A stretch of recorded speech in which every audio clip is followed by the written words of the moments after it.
Sí, sí se escucha.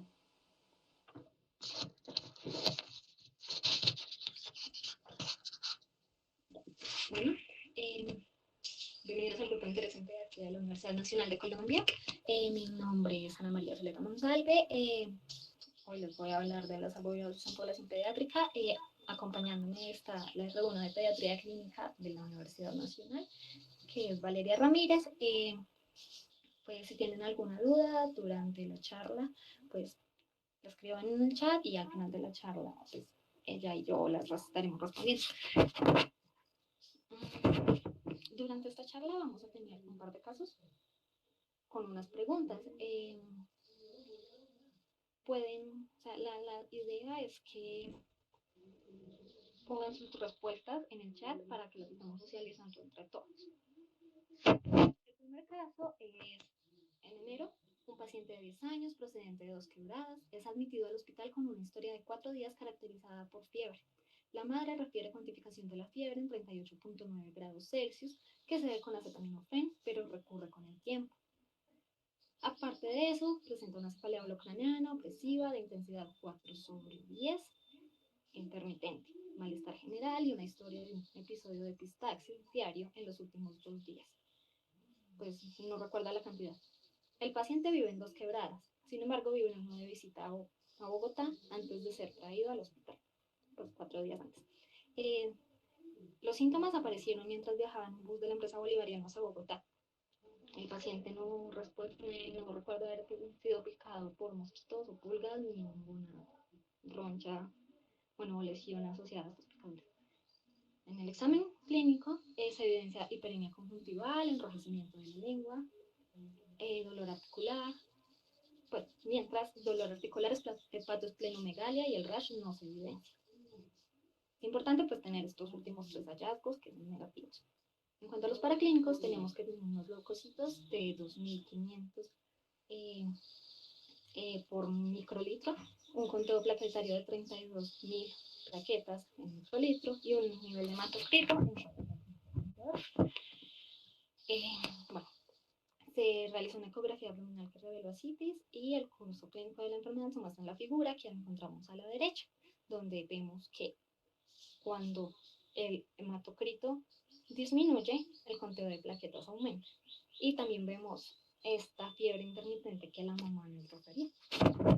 Como la primera pregunta, ¿en qué municipio de Colombia, pues en qué departamento de Colombia se encuentra ubicado el municipio de Dos Quebradas?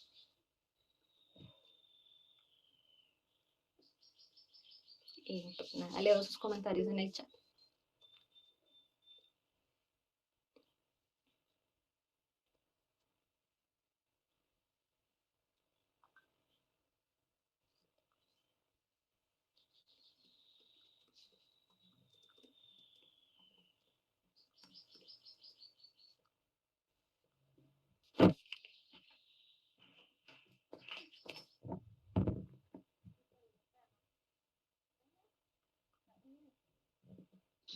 Listo, muy bien. Para los que respondieron Risaralda, están en lo cierto. Importantísimo, geografía básica, hay que saber eso también. Los que pensaron en otra respuesta, pues entonces reflexionen un poquito y pueden fortalecer esto. Eso es un tema que todos debemos manejar muy bien, sobre todo, por ejemplo, para orientarnos en el caso. Si no sabemos de dónde viene nuestro paciente, pues no vamos a saber si es una zona endémica, si no lo es, y eso pues no nos va a ayudar a orientar muy bien. Entonces, muy bien, sigue Ana. Bueno, pues como Valeria dijo, pues es muy importante conocer al menos la geografía pues cercana de las partes que, o sea, mínimamente de las partes a las que llega, pues como el nivel de atención en las que estamos, porque pues para diferenciar al menos qué es clima frío, qué es clima caliente, qué zonas son endémicas o como veremos cuáles tienen la altitud donde se presenta el vector. Bueno, en cuanto al caso, ya lo devuelvo, ¿qué les llama la atención? ¿Y cuál sería la conducta? O sea, pueden decir lo que quieran. Acá tenemos una fiebre de 4 días, una fiebre de 38.9, con cefalea, malestar general, epistaxis, y acá tenemos los hallazgos clínicos.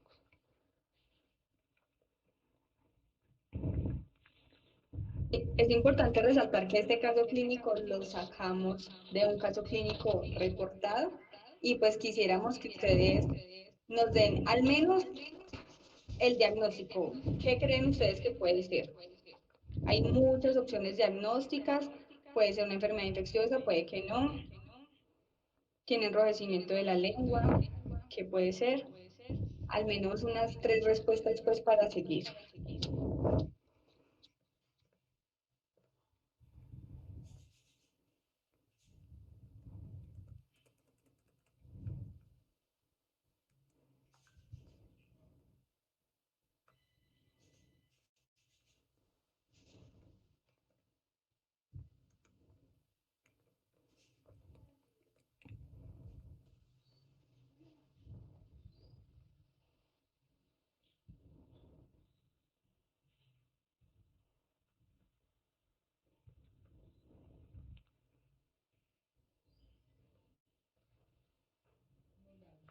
Camilo dice dengue porque creen que es dengue. Y bueno, Jimena también lo dice.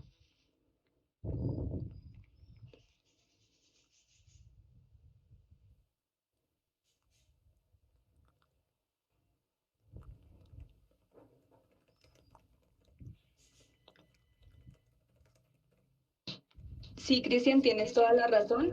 Si ves la figura de la derecha, la parte verde es el conteo plaquetario, la parte azul es el hematocrito. Entonces, realmente tiene el comportamiento que tú estás mencionando en tu comentario.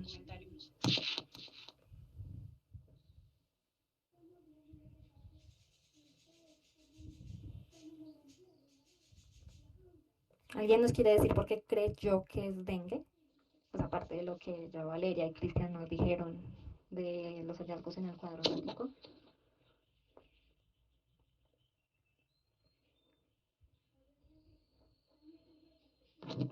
Bueno, como no hay mucha participación activa, entonces, Ana, sigamos y yo sé que con todo el desarrollo de la charla van a poderse responder esas preguntas sin nada de dificultad. Ok. Bueno, para empezar,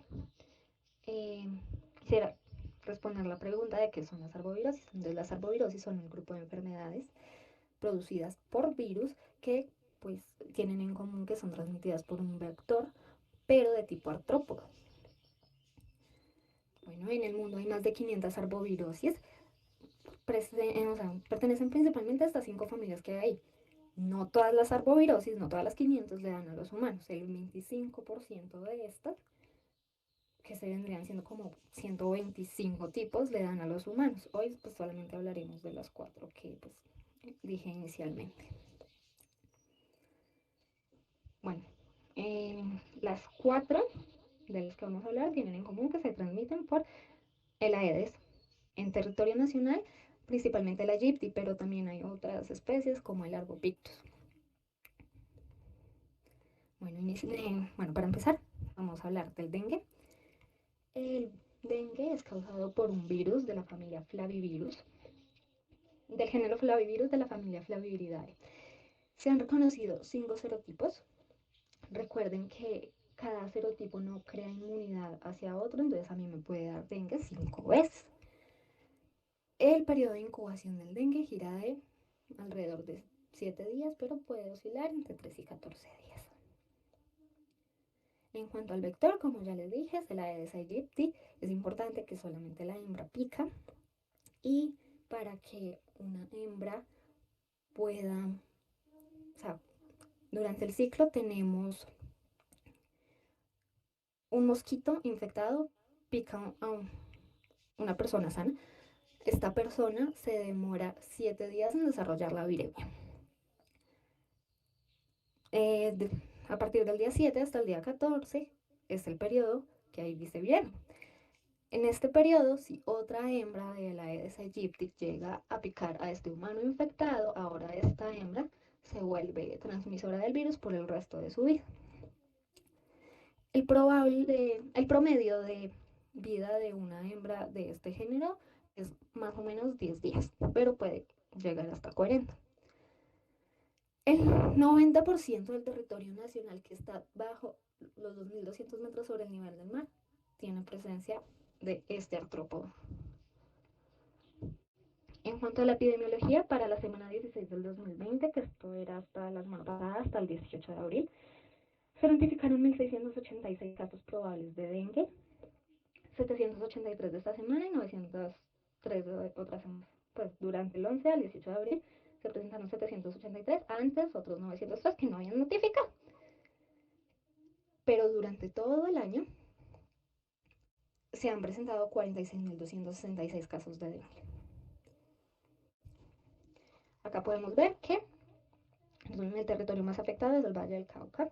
Acá toman capitales y departamentos por aparte. Entonces, pues Valle del Cauca junto con Cali, Tolima, Huila, Santander, Cundinamarca, Meta, Cesar y Antioquia, que pues, es básicamente la distribución que pues siempre nos han dicho. Bueno, acá pues la gráfica que nos discrimina por casos, viendo que también los sitios que ya les mencioné son los más afectados. De las tres primeras arbovirosis que vamos a ver, que son dengue, zika y chikungunya, esta es importante porque mata. Y de hecho, en este 2020 se han notificado 92 muertes probables por dengue. 18 han sido confirmadas. Ya vamos a ver más adelante que es un caso sospechoso, que es un caso confirmado. Lo usual que esperamos, que la OMS dice, es que menos del 2% de los casos de dengue se mueran. Pero pues tenemos una mortalidad mayor a la esperada durante este año en nuestro territorio. Solamente 11 departamentos de los 32 que tenemos tienen un número esperado. Todos los otros tienen un mayor número de mortalidad. Esto es lo que les decía en cuanto a la infección. Un mosquito que pica a una persona con dengue, que está en el periodo de viremia, que está entre el día 7 al 14. Este mosquito, pues, va buscando pues, otras fuentes de alimentación, encuentra a una persona sana, le inyecta el virus y ahora esta persona desarrolla el dengue. En cuanto al cuadro clínico, primero tenemos una etapa febril, que es básicamente la única etapa por la que pasan la mayoría de los enfermos.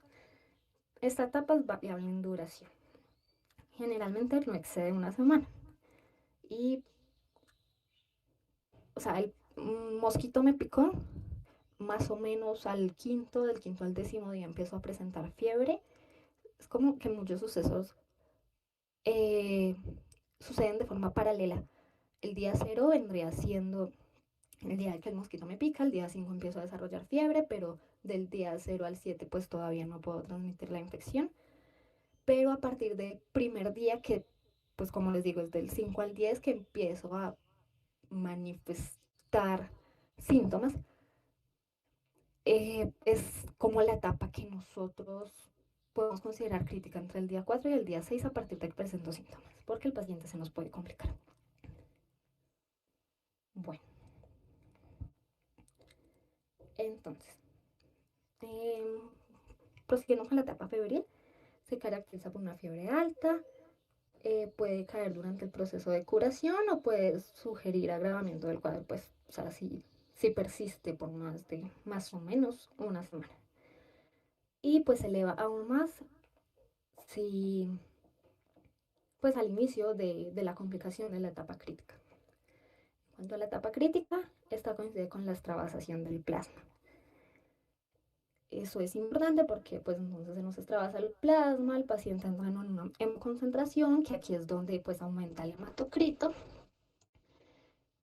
pero también el virus empieza a destruirnos plaquetas. Entonces pueden presentarse hemorragias digestivas, alteraciones hepáticas, alteraciones en otros órganos, pues aunque no son tan típicas. Y en cuanto a la etapa de recuperación, se hace evidente la mejoría del paciente. En ocasiones hay una sobrecarga líquida y de pronto una infección bacteriana. En esta etapa es muy importante mirar los pacientes con insuficiencia renal o con alguna cardiopatía, pues porque van a estar congestivos, van a tener, pues como dice, sobrecarga líquida. En cuanto al dengue grave, podemos ver que pues tenemos, o sea, podemos ver hemorragias masivas como las que les comentaba de la hemorragia gástrica.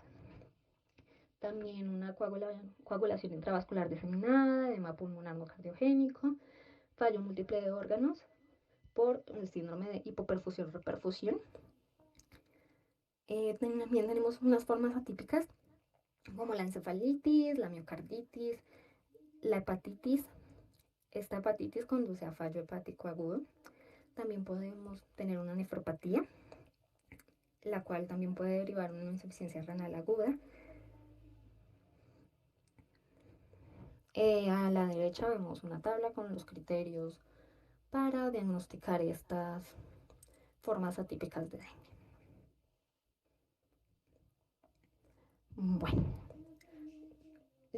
es importante conocer las definiciones de caso probable, caso confirmado, caso por nexo epidemiológico. Entonces, un caso probable de dengue es un paciente con enfermedad febril aguda menor a 7 días en las que se observan 2 o más de las manifestaciones que pues tenemos acá en la tabla, que son cefalea, dolor retrocular, mialgias, artralgias, erupción o rash. Y es importante que se haya desplazado hace 15 días o menos a un área endémica. Un caso probable de dengue con signos de alarma es el que cumple lo que les acabo de decir, pero adicionalmente tiene uno o más de los síntomas que tenemos, bueno, síntomas que tenemos en esta tabla, que son dolor abdominal intenso y continuo, vómitos persistentes, diarrea, somnolencia, irritabilidad, hipotensión postural, hepatomegalia dolorosa. Esta hepatomegalia es por criterio ecográfico, el hígado debe estar agrandado más de 2 centímetros. Una caída abrupta de plaquetas menor a 100.000 y pues asociada a concentración. Bueno, acá podemos ver el sarpullido, bueno, el rash, que es propio del dengue, bueno, las petequias, por la disminución de las plaquetas. Y pues adicional a esto, el dolor retrocular, el dolor muscular y las artralgias, aunque estas, como pues ya veremos, son mucho más características del chikungunya.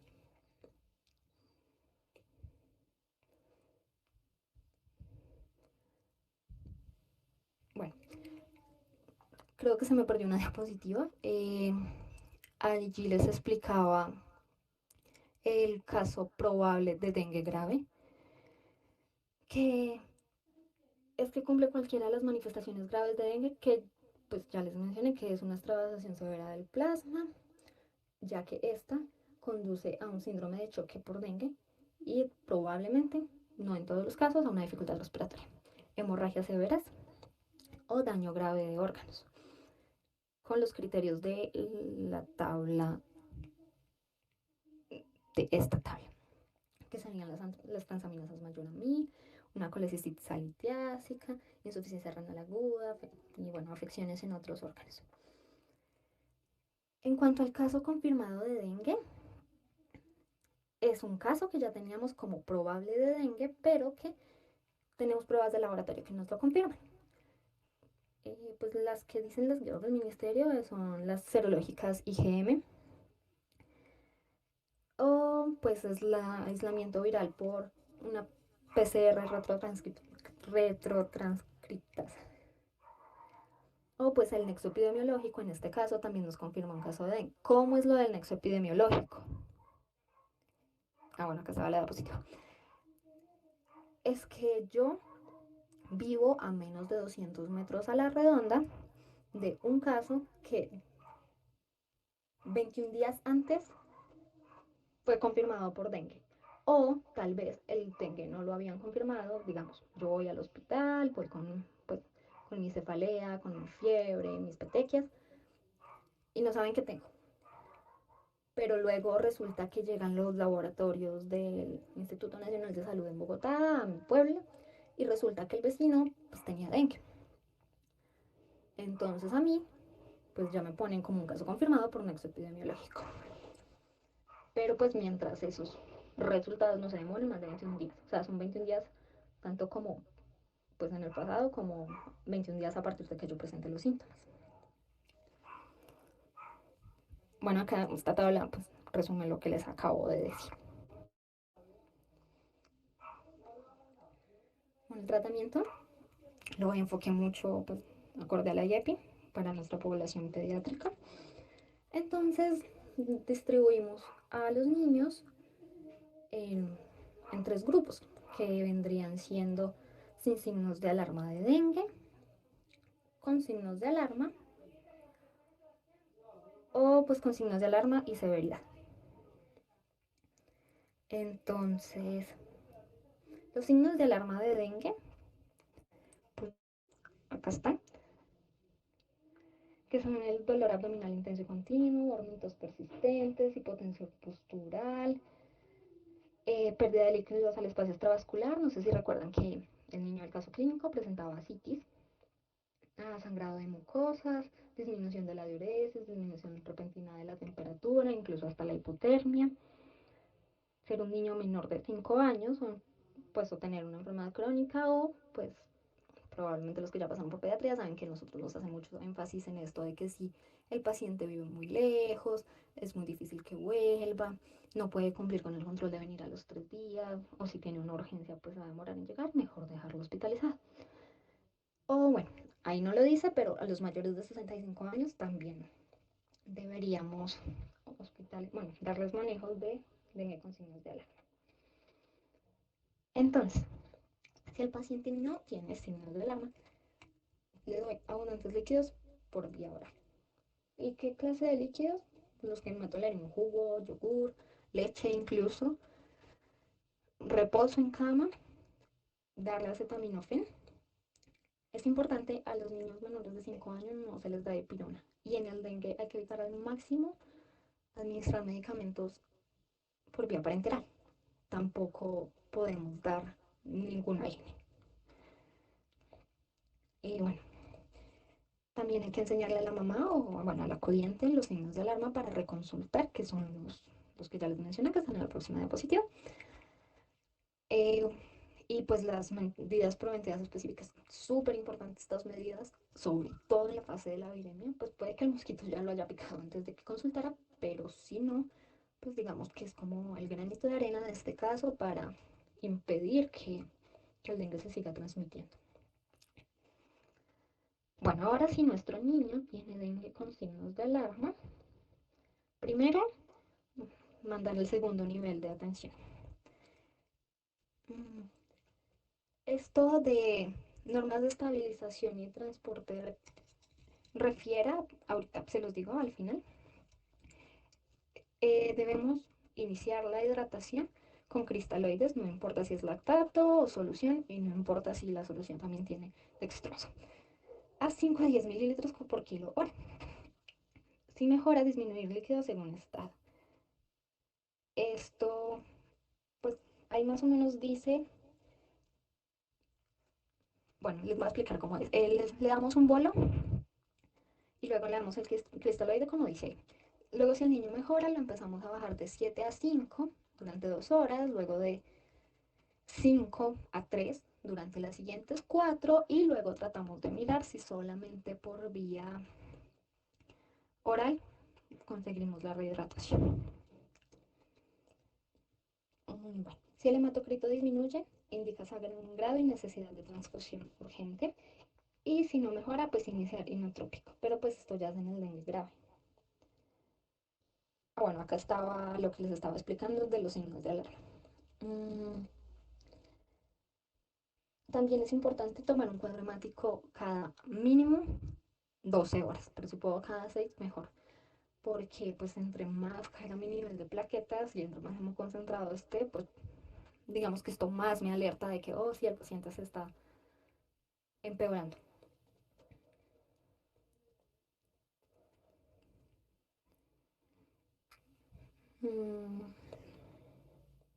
Bueno, en general, la recomendación es acetaminofén y pues por más que sea dengue grave, no olvidar las medidas preventivas que ya les voy a comentar más adelante pues con algo más de detalle. En cuanto a las normas de estabilización y transporte refiera, la R se refiere a respiración, o sea, a ponerle oxígeno por cánula nasal. La E se refiere a estabilidad hemodinámica, entonces lo que estamos haciendo, que es corregir la deshidratación y pues mirar la frecuencia cardíaca, el llenado capilar y la diuresis. Acá en dengue grave, digamos que pues sí es mejor ponerle una sonda al niño, como pues en todo paciente en shock, para vigilar precisamente esa diuresis. En la F es de frío, entonces hay que evitar la hipotermia, sobre todo pues, por ejemplo, el contacto piel a piel con los neonatos, ropa tibia, lámparas de calor, mantas térmicas, pues, lo que tengan. La I es de información a padres y cuidadores. Los papás sienten mucha angustia si les digo cómo voy a trasladar a su niño y no les explico por qué. La E es de energía, entonces poner glucosa. Entonces solución de dextrosa al 10% si es un neonato y pues en general eh, de 80 a 100 mililitros hora, pues no importa la edad del niño. La R es de registro y monitorización, entonces básicamente signos vitales. Y la administración de líquidos y medicamentos. Cuanto a los criterios de egreso, esto pues sobre todo se utiliza para el dengue grave que yo les mostré, pero son básicamente una ausencia de fiebre por 24 a 48 horas, un hematocrito estable, aunque no tenga líquidos endovenosos. Pues a estos pacientes no les damos salida con hidratación parenteral. O sea, los pacientes deben tolerar la vía oral para poder salir. Un hemograma que demuestra que las plaquetas van en aumento. Acá dice por encima de 50.000. Pues la verdad yo no soy tan arriesgada, pero no sé, ahorita probablemente Valeria nos cuente. Pero yo no le daría egreso sino al menos hasta que el paciente tuviera 100.000. Y pues el último sería una mejoría del estado general. Acá tenemos la hoja de vigilancia. El dengue es un problema de salud pública, por tanto, se debe llenar la hoja de vigilia. Y toda paciente que tenga como sospecha una muerte por dengue se le debe hacer necropsia, no importa qué. Ahora sí, lo de la promoción, lo de la prevención. Entonces, como ya todos sabemos, vaciar las aguas almacenadas periódicamente, cambiar el agua de florero, ojalá a diario, mantener boca abajo los recipientes en desuso, utilizar toldillo, impregnar el toldillo con repelente, utilizar también repelente, sobre todo en las horas de la tarde. Utilizar camisas de manga larga. Bueno, ahora en cuanto al Zika, es un virus de la, pues, al igual que el dengue, es un flavivirus de la familia Flaviviridae. Ay, Espérate un segundo, yo quería hacer ok. varios apuntes. Lo primero es, a ver, una cosa. En cuanto a los serotipos, hay 5 serotipos, pero el quinto serotipo es solo de circulación zoonótica, entonces solo puede dar 4 veces realmente. En cuanto a la transmisión, el vector importante es que siempre pensamos solamente en Aedes aegypti, pero realmente hay otros tipos de Aedes, como el Aedes albopictus, y de hecho, tanto el dengue como el Zika, el chikungunya, se pueden transmitir por otras especies de mosquitos como anófeles, cules, antonia, entre otros. Entonces, para que abramos un poquito más el campo, que no siempre pensemos solamente en el ejemplo de patas blancas con tiros, porque realmente si revisamos, no todas las especies que les acabo de mencionar tienen ese mismo fenotipo.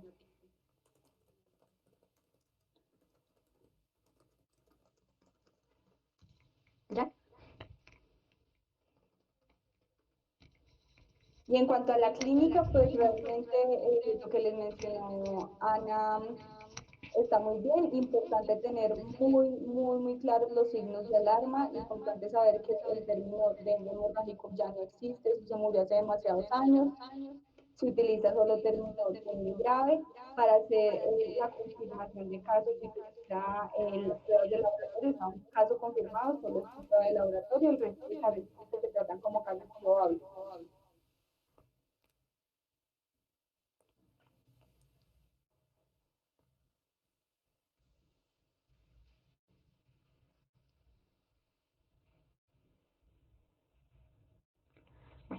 Entonces, la familia Flaviviridae tiene 53 especies de virus, eh, filogenéticamente cercano a otros flavivirus transmitidos por mosquito, pues por eso es que, pues, digamos que tenemos que diferenciar, por ejemplo, la infección con Zika de la del dengue.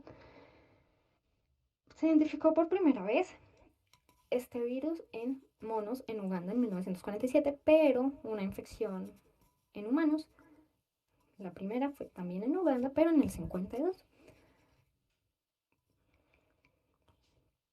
En cuanto a la epidemiología, lo mismo hasta la semana 16, que es hasta el 18 de abril, tenemos 109 casos de enfermedad por Zika y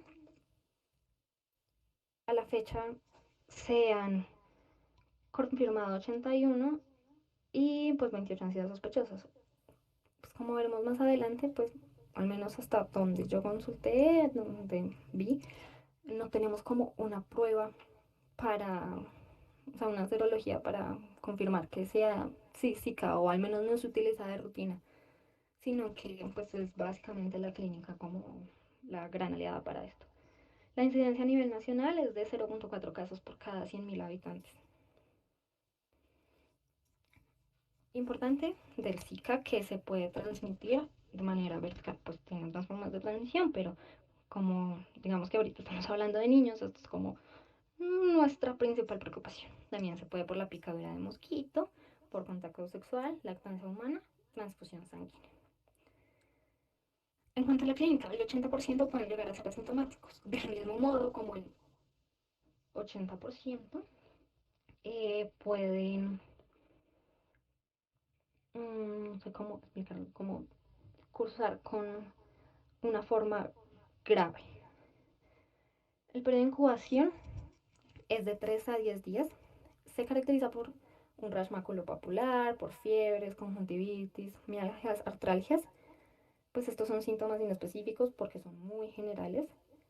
Y pues más adelante les presentaremos un caso de un hombre en Colombia que tenía coinfección por estas 3 enfermedades. Bueno, el Zika congénito, eh, a pesar de que, digamos que de todas las mamitas que se infectan, no es tan común que pues el bebé nazca con el síndrome. Sin embargo, tiene unas secuelas muy importantes que hacen que pues sea necesario ponerle atención.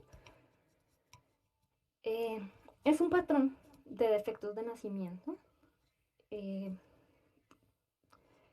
que se caracteriza por una microcefalia y el cráneo puede colapsarse de forma parcial.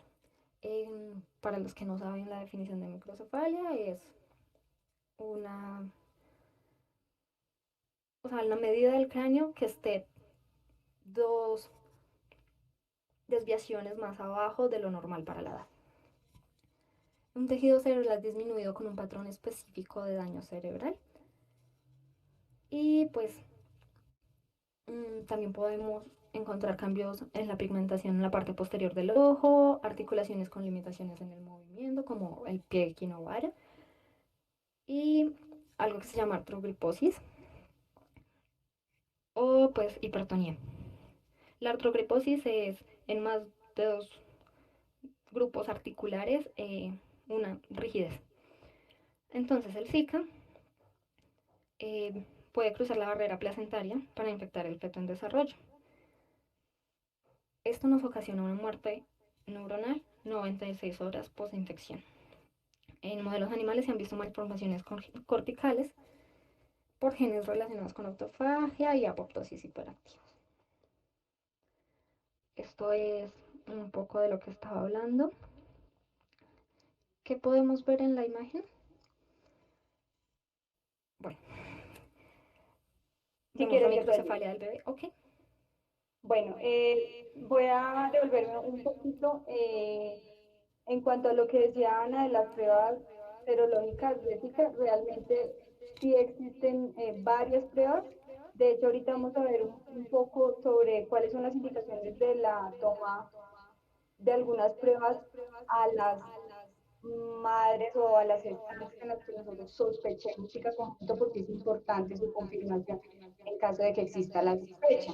Entonces, de hecho, se pueden hacer cultivos en diferentes tejidos y fluidos.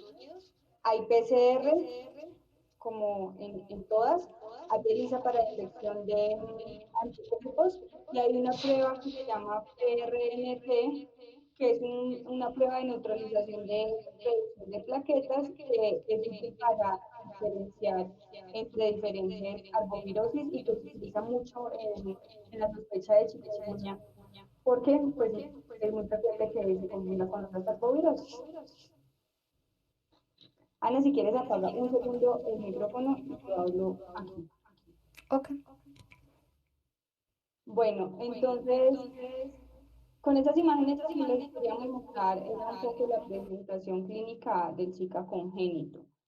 Básicamente, esto es una serie de casos, de 5 casos, fue la primera serie de casos a nivel de patología que se reportó después de la epidemia que hubo en Brasil, en toda Latinoamérica, en el año 2015. Esto es un artículo en el cual se tomaron cinco muestras, cinco muestras, que eran 2 neonatos, un bebé de 2 meses que falleció y 2 placentas de abortos espontáneos, y se le hizo pues un estudio histopatológico en un laboratorio en Estados Unidos. Importante, ¿por qué les mostramos esto? Y esto es un poquito como impactante la foto, puede ser, pero realmente en la foto con la letra A se pueden ver muchas manifestaciones del Zika congénito. No siempre están florido, pero podemos ver que es un niño que tiene microcefalia claramente, que tiene un puente nasal aplanado, que tiene las narinas antevertidas. Además de eso, la artrogriposis, y la artrogriposis no es una deformidad. La artrogriposis son contracturas articulares que afectan los músculos dorsales de las extremidades superiores e inferiores, como pueden ver. Y la deformidad que generalmente presentan estos niños a nivel de las rodillas es una deformidad en valgo.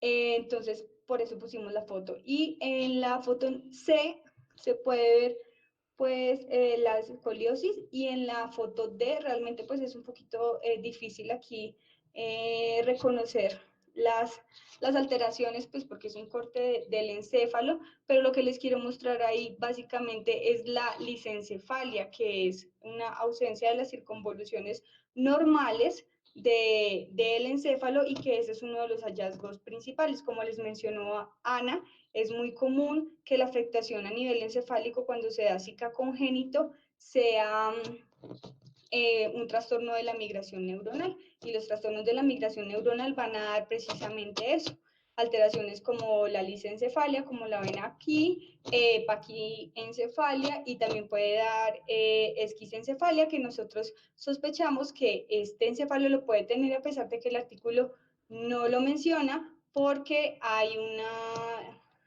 como una apertura, como pueden ver en el borde de la izquierda, que pareciese que realmente es un poro abierto ahí, pero pues en el artículo no lo mencionan. Importante es que pues la microcefalia fundamental, la microcefalia se puede documentar a nivel ecográfico antes del parto, eso se puede hacer, se pueden realizar resonancias magnéticas preparto en pacientes en los que ustedes sospechen que tienen Zika congénito, eso se puede hacer. Obviamente tomografías no, pero las resonancias sí, y dan un montón de hallazgos además de la microcefalia. Entonces, importante que tengan en cuenta que estos paraclínicos se pueden utilizar, y pues posterior al nacimiento la microcefalia se puede dar inmediatamente, pues apenas nace el niño se puede evidenciar, pero hay muchos de estos niños con Zika congénito que solo manifiestan la microcefalia 1 o 2 años después del nacimiento. Entonces hay que hacerle seguimiento a todos los niños con Zika congénito, así apenas nazcan no tengan manifestaciones clínicas claras. Puede seguir, Ana.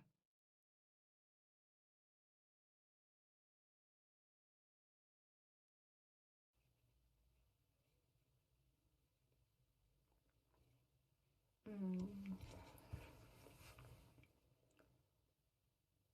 Bueno, les voy a ir hablando un poquito de la siguiente diapositiva mientras se muestra.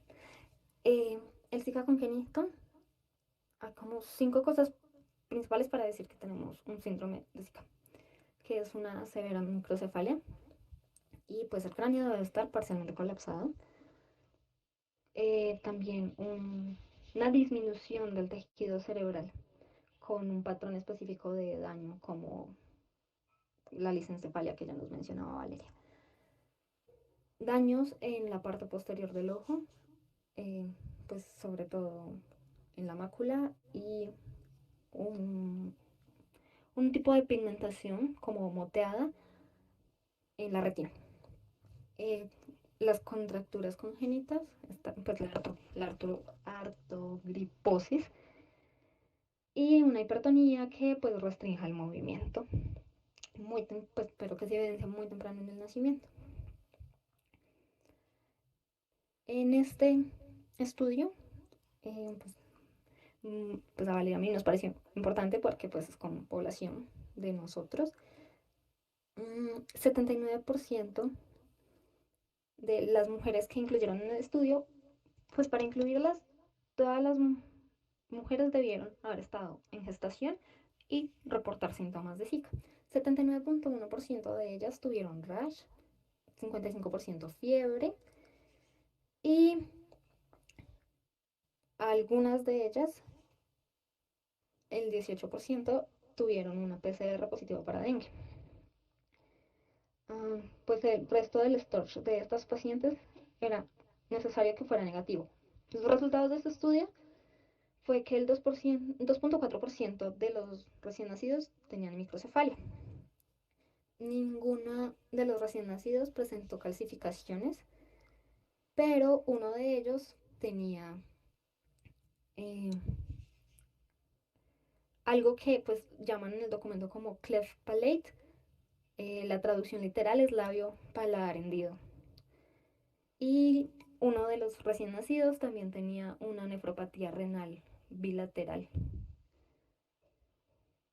Bueno, este algoritmo es para lo de las pruebas diagnósticas.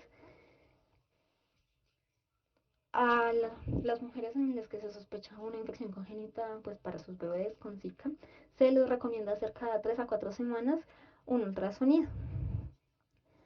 También, pues, una amniocentesis. Mm, bueno, la sensibilidad y la especificidad del RNA no está realmente establecida y pues es poco clara, pero pues muchos de los que han dado negativos presentan anormalidades después del nacimiento. Igual es importante pues hacer este algoritmo y seguir como con los controles y el seguimiento. Pues como les decía, un RNA negativo en líquido amniótico pues no descarta la posibilidad de que el bebé nazca, por eso es importante hacer el seguimiento, que les voy a mostrar en la siguiente diapositiva. Bueno, no en esta, en la que Devuélvete un segundo, por favor.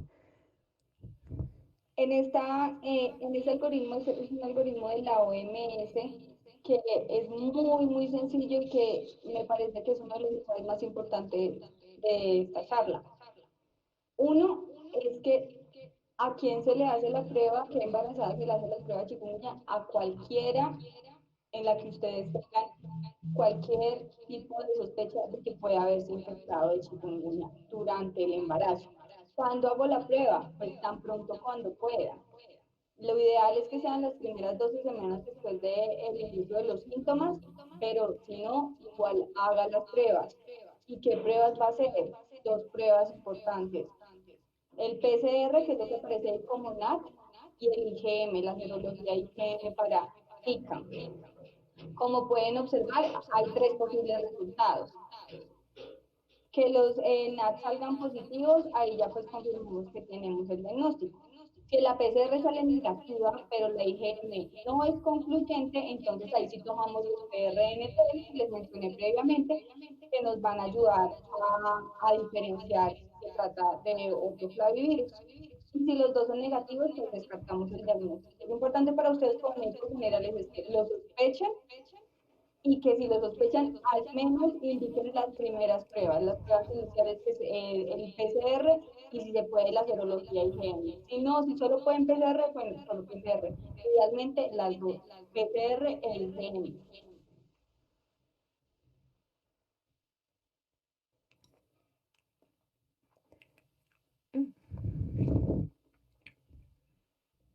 Ay. Bueno, este es un algoritmo de las guías del ministerio. Entonces tenemos un recién nacido. Lo primero es si nació vivo o no. Pues si no, se manda a autopsia. Sí, sí. Miramos las malformaciones que pueda tener. Eh, pues indagamos por los factores de riesgo y pues si es un recién nacido sin microcefalia o con, pero pues con IgM positivo o IgG positivo para Zika, pues primero lo notificamos. De Zika también es de notificación obligatoria ante el Civigila. Una ultrasonografía transfontanelar, bueno, se remite para valoración por pediatría y pues ya el pediatra pues mandará los siguientes estudios. Una tamización visual y auditiva. Eh, pues el apoyo psicosocial para la familia del cuidador, pues creo que lo pueden intuir porque pues no es fácil tener un niño, porque la microcefalia y la lisencefalia pues van a hacer que el niño no desarrolle sus capacidades cognitivas a la par que los demás niños de su misma edad. En realizar un TAC a los 7 días y pues se hace un seguimiento hasta los 2 años, pues el control de crecimiento y desarrollo usual de todos los niños con el respectivo, la respectiva evaluación del desarrollo neurológico. De nuevo se repite esta resonancia, la que le hicimos a los 7 días, a los 2 años. Se hace un manejo pues según los hallazgos encontrados y pues se remite también al fisiatra para rehabilitación y estimulación. Eh, Acá en cuanto al seguimiento, se hace una valoración por oftalmología hasta que el niño tenga 3 meses de edad cronológica. A partir de los 3 meses se hace pues la consulta de control de crecimiento del niño. Se hace a los 6, a los 9 y a los 12 meses. Y pues todas estas deben estar enfocadas a evaluar el neurodesarrollo. También se le hacen emisiones autoacústicas, pero estas son máximas hasta los 3 meses. También lo debe ver el neuropediatra a los 3, a los 12 y a los 24 meses. Y como ya les dije, se vuelve a repetir la resonancia a los 2 años de vida. De nuevo les enfatizo que es muy importante el apoyo psicosocial, porque pues las secuelas son permanentes y muy graves. Bueno, ahora vamos a hablar de chikungunya. Una anotación. Lo que les mostró Ana, el artículo que les mostró que pasó, rápido, es una serie de casos que recogimos en La Virginia. La Virginia es un municipio de Risaralda que tiene una cantidad de arbóreos increíble y realmente pues, hace parte de una serie de estudios que se realizaron cerca de sobre embarazadas en nuestro país. Esta serie, no sé si no recuerdo si Ana mencionó el número de 36 embarazadas que fueron pues que resultaron positivas para perdón, para Zika durante el embarazo. Y el porcentaje promedio de nacieron con microcefalia fue de 4%, y eso realmente está bastante relacionado con resultados que han tenido otros estudios a nivel internacional que han demostrado que la microcefalia se da solo entre el 2 y el 5% de los pacientes, entonces es importante saberlo. Aquí en Colombia también hemos estudiado bastante este argumento y también hemos detectado que la microcefalia no es tan común como nosotros a veces creemos, pero que sí se presenta eh, alrededor del 2 al 3% de los casos y hay que tener ahí los libros para que lo lean.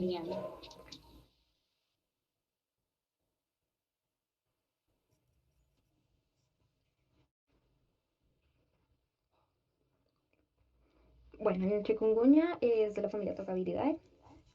El primer brote autóctono de las Américas fue en diciembre del 2013, pero en Colombia se identificó hasta el 2014. Tiene una tasa de mortalidad baja y hasta en un 49% de las gestantes hay riesgo de transmisión vertical. Hasta la semana epidemiológica 16 habían notificado 119 casos. Según el boletín epidemiológico, son menos de los esperados en comparación con 2017, 2018 y 2019 para las mismas fechas. Que es importante que durante las epidemias el principal reservorio es el ser humano. Mientras, o sea, por lo que pues ya vimos del ciclo de vida del mosquito y de cómo transmite la infección. Pero en periodos que no son epidémicos, los principales reservorios son animales. En cuanto a las manifestaciones, tenemos que la fase aguda de la infección pues se instaura en unos pocos días hasta un par de semanas. Tenemos la fase crónica, que aunque pues no es tan estudiada, se caracteriza por la persistencia de problemas articulares, sobre todo si pues no hay una atención y una derivación al reumatólogo de manera oportuna. Durante como la fase aguda virémica del virus, este tiene un tropismo celular por las células epiteliales, todo el sistema reticular endotelial, los fibroblastos, el cerebro, los monocitos. Y aparte de esto, el virus viene y daña también células pertenecientes al sistema nervioso central. Esto aproximadamente mes y medio después de la transmisión. En cuanto a las fases clínicas, tenemos la fase aguda, que es un síndrome febril. Se supone, pues está documentado que pues no es una fiebre tan bajita, generalmente es mayor a 39 grados, que se comienza de manera brusca, debe estar acompañada de artralgias o mialgias. Estas artralgias o mialgias son de duración variable, pueden oscilar de 3 a 10 días. Aparte de esto, cefalea, fatiga, náuseas, poliartritis migratoria, síntomas conjuntivales, vómito. Los síntomas articulares suelen ser simétricos, tienen predilección por las manos, los pies y pues articulaciones proximales como las de los hombros y la de la cadera. Pues el paciente puede llegar como con fiebre y con posturas que hacen que disminuya la intensidad del dolor.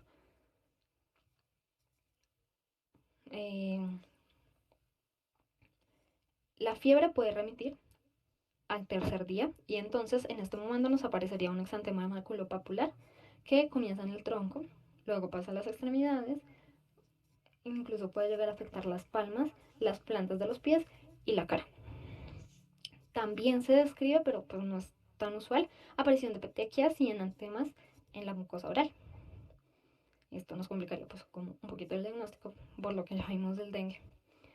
La fase aguda dura, pues es autolimitada, dura pocas semanas y básicamente con medidas sintomáticas el paciente mejora. En el hemograma podemos ver trombocitopenia con leucopenia, un aumento de la PCR, de la velocidad de sedimentación globular y de las enzimas hepáticas. Cuando vemos estos hallazgos de laboratorio, generalmente podemos asociar esta etapa con la etapa de la viremia. En la etapa subaguda, casi todos los pacientes pues tienen mejoría entre el séptimo y el 10º día. Sin embargo, se ha descrito casos en los que reaparecen síntomas después de un mes de que apareció la fase aguda, principalmente la poliartritis distal en muñecas y tobillos. También se han descrito trastornos que aparecen después de que la fase aguda remite, como el síndrome de Raynaud o debilidad, fatiga e incluso depresión. En la fase clínica crónica se habla cuando los síntomas persisten por más de 3 meses, incluso hasta un año. La principal queja de los pacientes, como ya les dije, son básicamente síntomas articulares, ya sean inflamatorios o fatiga o rigidez matutina. Bueno, factores de riesgo para que se cronifique el chikungunya son estar en edades extremas de la vida, de 5 a 65 años, tener alguna inmunosupresión, una enfermedad cardiovascular, enfermedad de células falciformes, insuficiencia renal o tener algún tipo de enfermedad articular previamente. Bueno, tenemos diagnóstico clínico, epidemiológico y de laboratorio. Lo importante para hacer el diagnóstico es pensar en la enfermedad. Luego, pues, en cuanto a los de laboratorio, tenemos una detección del material viral. Para esto tenemos pues, varios métodos como la PCR retrotranscriptasa. En la fase febril es fácil la detección del ácido nucleico viral por la PCR que ya les comentaba. La ELISA pues también es muy rápida, pero esta como tal no detecta el material viral, sino los anticuerpos que el cuerpo eh, obtiene para hacerle frente a la infección. Como dice pues, en la diapositiva, el IgM comienza a aumentar del quinto al séptimo día y persiste elevado 2 o 3 meses en promedio. Acá tenemos un resumen de los síntomas que son fiebre, dolor de cabeza, fatiga, incluso depresión. Pues la depresión, pero como trastorno psiquiátrico, es en la fase crónica. Acá se refiere como más a una astenia y adinamia.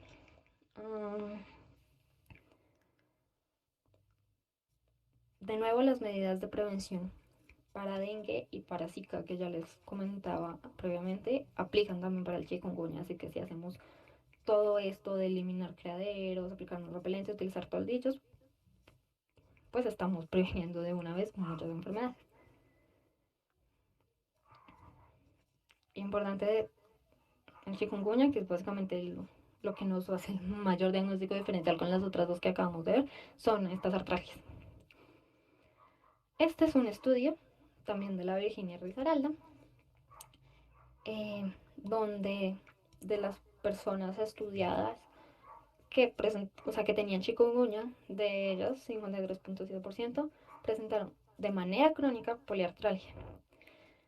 De estos que tenían poliartralgia, el 49% tenía rigidez matutina, el 40% edema articular, el 16.6% enrojecimiento articular y pues se asociaba con mayor comorbilidad a los mayores de 40 años. Esto pues sí nos baja como un poquito lo que dice la OMS, que es a los mayores, pues los extremos de la vida, los que tienen más posibilidad de hacer cronicidad. Acá vemos un diferencial sobre los anticuerpos cuando se suben dependiendo de la enfermedad. Acá vemos que el IgE del chikungunya ahorita habíamos visto que el IgM puede permanecer elevado hasta 2 meses. Acá vemos que el IgG puede de los 3 meses hasta un año.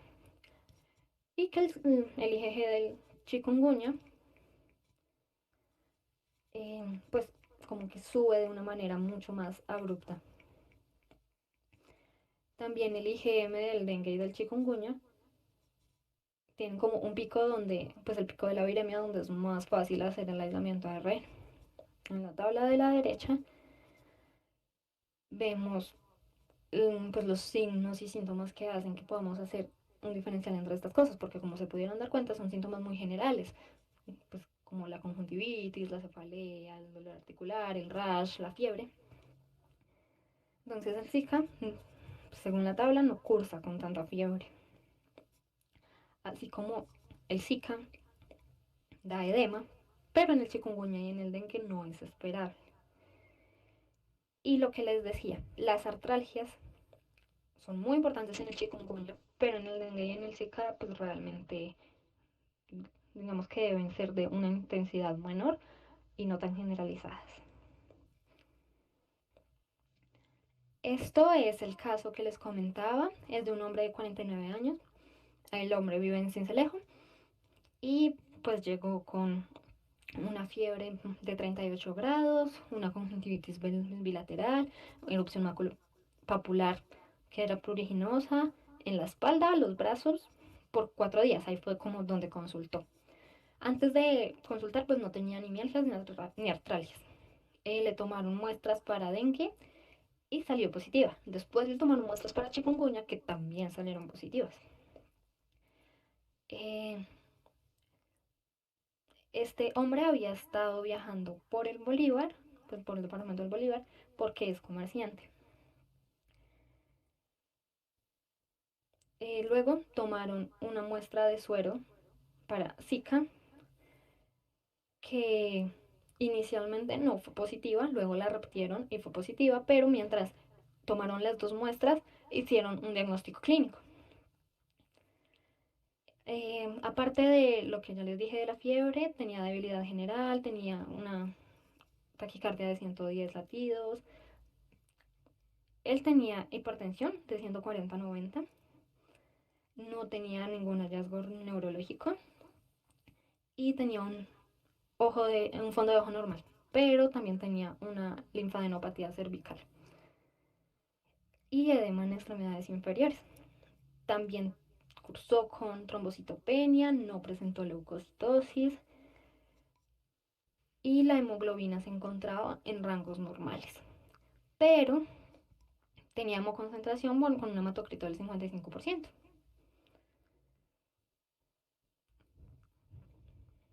Bueno, nuestro último virus es la fiebre amarilla.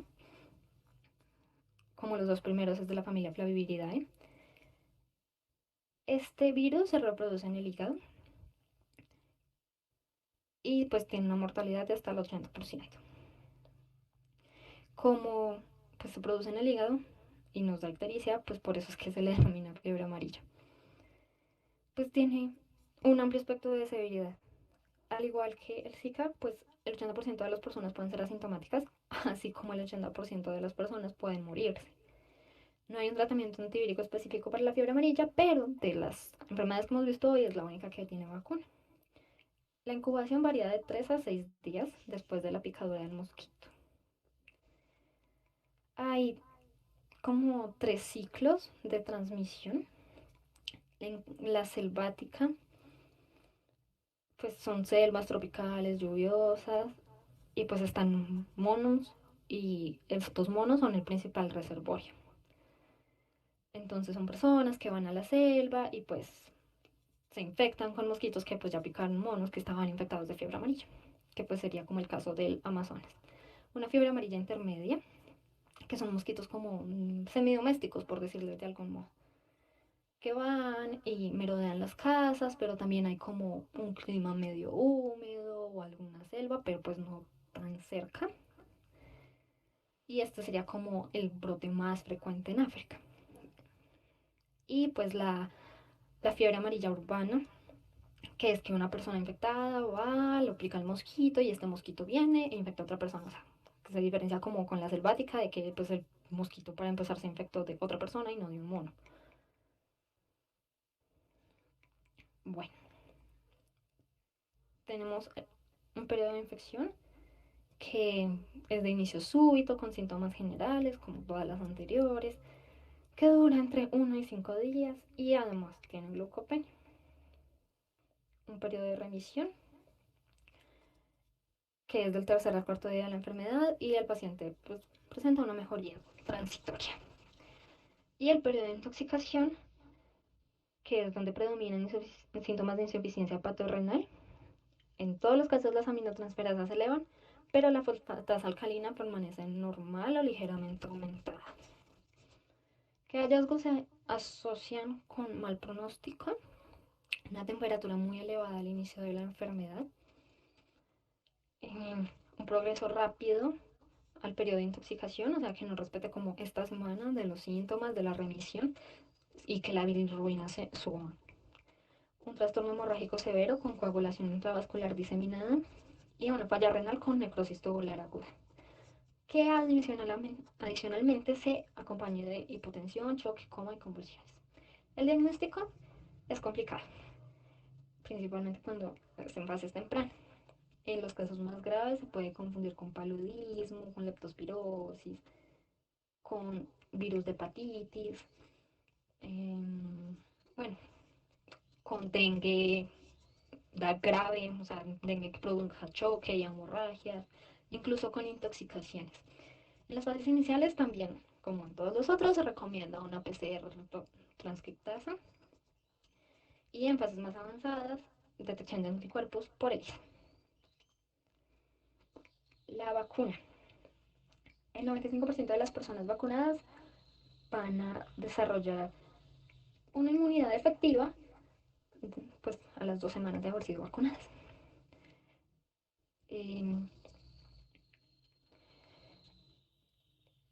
Está contraindicada la vacuna en las personas que pues, están listadas acá. ¿En qué les quiero hacer hincapié? En que no podemos dar cólera y fiebre amarilla, no les podemos administrar al tiempo y mucho menos pues tampoco en el mismo mes. Y la fiebre tifoidea tampoco se puede aplicar en el mismo mes. Bueno, este es el mapa donde en las zonas coloreadas de amarillo es donde, pues si yo voy y visito estas zonas, se recomienda que me vacune para fiebre amarilla, que vendría siendo todo el sur y oriente del país. Y pues la parte del norte del Chocó y el Urabá de Antioquia.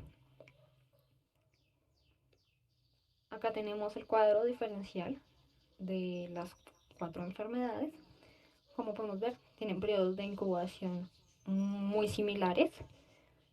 Ninguno pues excede las 12 semanas y todos cursan con fiebre. En la fiebre amarilla, digamos que no es como lo usual que haya un exantema, como ya vimos que sí se podía dar en el dengue y en el chikungunya. Así como ahí vemos que el dengue y la fiebre amarilla nos pueden dar con shock y por eso son como las enfermedades que más debemos pensar de todas las de esta charla, porque pues las otras dos al menos no matan. Y tengo tiempo como de, bueno, venga, espero la PCR o le hago la ELISA, el aislamiento o de cualquier otra manera, miro cómo evoluciona y decido. Pero con estas dos, pues, debo estar monitorizando al paciente porque pues esto mata. Y de las 4 es la única que causa ictericia, la fiebre amarilla. Estas son otras arbovirosis, pero pues como no tienen, o sea, sí se han presentado en las Américas, pero en Colombia realmente, o sea, son casos básicamente importados, entonces pues por eso decidimos no andar mucho en ellas, pero también es como para que las conozcan. Ahora, otro caso. Es una mujer embarazada de 22 años procedente de Turbo. Para los que no sepan, eso hace parte del Urabá antioqueño. Turbo tiene salida al mar. 38 semanas de edad gestacional, quien ingresa al hospital con fiebre, cefalea, mialgia, dolor abdominal generalizado, 2 días de evolución. Se documenta una trombocitopenia de 68.700 y una elevación de las aminotransferasas. Como podemos ver, la AST ahí está muy por encima de mí y la de electrolina. Un día posterior al ingreso, la paciente persiste con dolor abdominal severo y es llevada a cesárea de emergencia. Nace una niña con peso de 2.940 gramos y 24 horas posterior al parto, la madre presenta deterioro clínico con empeoramiento de las enzimas hepáticas y un INR de 2.1. Por si de pronto hay alguno de los compañeros que todavía no haya pasado por séptimo semestre, este INR está prolongado, lo cual significa que pues la coagulación está pues, o sea, como que la paciente tiene problemas de coagulación, lo siento, pero me enredo mucho explicando como cosas. Bueno, la madre es transferida a la UCI, ahí desarrolla inestabilidad hemodinámica y falla renal aguda, requiriendo hemodiálisis y falleciendo 48 horas después de la cesárea. Bueno, entonces dejamos a la recién nacida hospitalizada hasta el día sexto de vida, donde presentó ictericia, hepatitis aguda, inestabilidad hemodinámica y requirió soporte vasoactivo. Se inició antibiótico, ya que sospechaban una sepsis perinatal, pero en el noveno día de vida presentó encefalopatía hepática requiriendo soporte ventilatorio. Se tomó un ataque de cráneo, la cual reportaba un edema difuso, pero un LCR con parámetros normales. En el día 13 se realizó una ecografía abdominal total con hepatomegalia leve y ascitis masiva. A pesar del soporte vasopresor que tenía, pues desarrolló falla renal, falla hepática, se inició diálisis peritoneal y pues el día 16º de vida, pero pues por su desorden severo de de la coagulación, pues la niña fallece al 19º día de vida. Entonces, de todo lo que ya vimos, de las 4 opciones que hay, ¿cuál cree que es la más concordante con el diagnóstico de la mamá?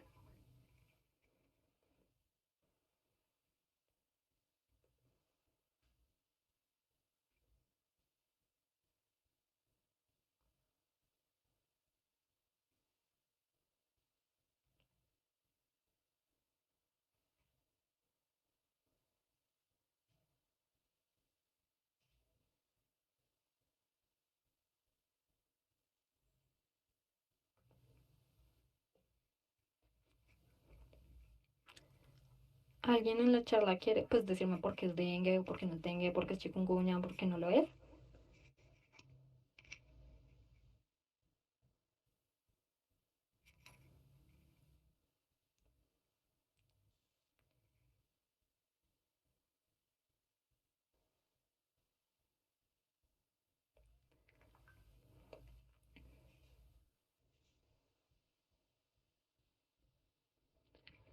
Bueno, esto es un caso de fiebre amarilla.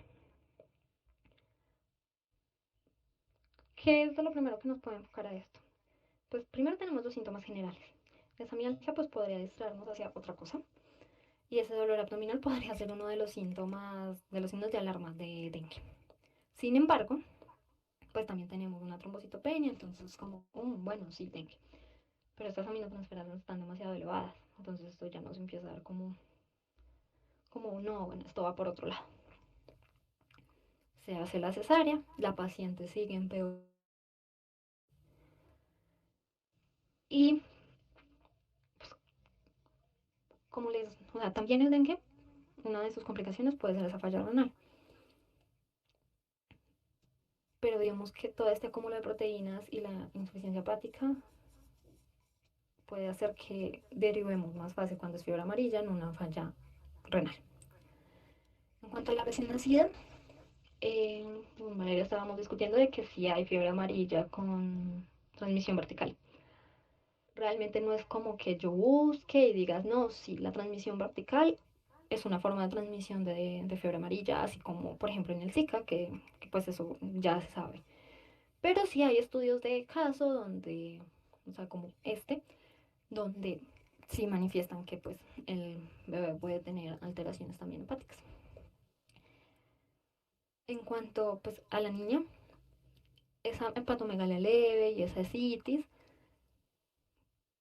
pues bueno, sí podemos pensar en un storch, pero pues la mamá tenía un storch negativo. Entonces como que, no sé, como que podría ser algo confuso. Como les mencioné, la ascitis es uno de los criterios para dengue grave, entonces, o sea, como que todo el cuadro nos estaba muy enfocando hacia una arbovirosis. Pues no sé si tengan alguna pregunta, si haya algo que no les haya quedado claro.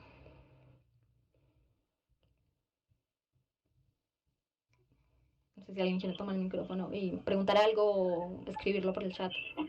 Disculpa, es que no me quedó muy claro cuando hablaste del padre de la mamá. ¿Es normal o no es normal que las enzimas hepáticas se encuentren alteradas? Es normal.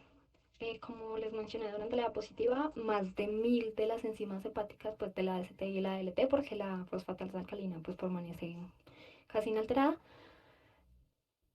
nos sugieren mucho que es fiebre amarilla.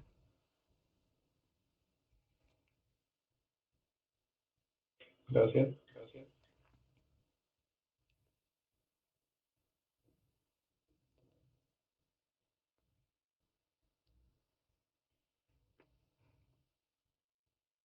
Bueno, no, entonces yo creo que ya concluimos. Esta última diapositiva era para invitarlos a los que tuvieran algún tipo de interés en enfermedades infecciosas, obviamente haciendo énfasis en las enfermedades tropicales para que se unan a nuestro grupo de investigación en salud pública e infecciones, grupo de la Universidad Tecnológica de Pereira. Pues realmente tenemos trabajos con muchas universidades en conjunto. Tenemos participantes de todo el país y de otros países, de Perú, gente de Panamá que también hace investigaciones con nosotros. No tenemos que reunirnos para hacer investigaciones. Los invito a que hagan investigación, ustedes están muy jóvenes, este es el momento, después de que se gradúen se les van a cerrar muchas puertas en el ámbito de la investigación, entonces aprovechen desde ahora, porque eso realmente es supremamente importante para su desarrollo como profesionales y para su hoja de vida. Entonces, el que esté interesado en hacer investigación, necesito que me contacte o que contacte al grupo por Facebook y estamos con las puertas abiertas.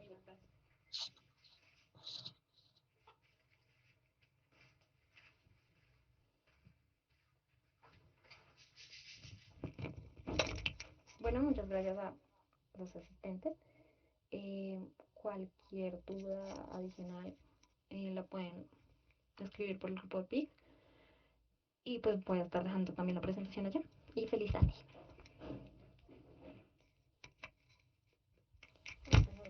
Muchas gracias, Ana, y muchas gracias, Valeria.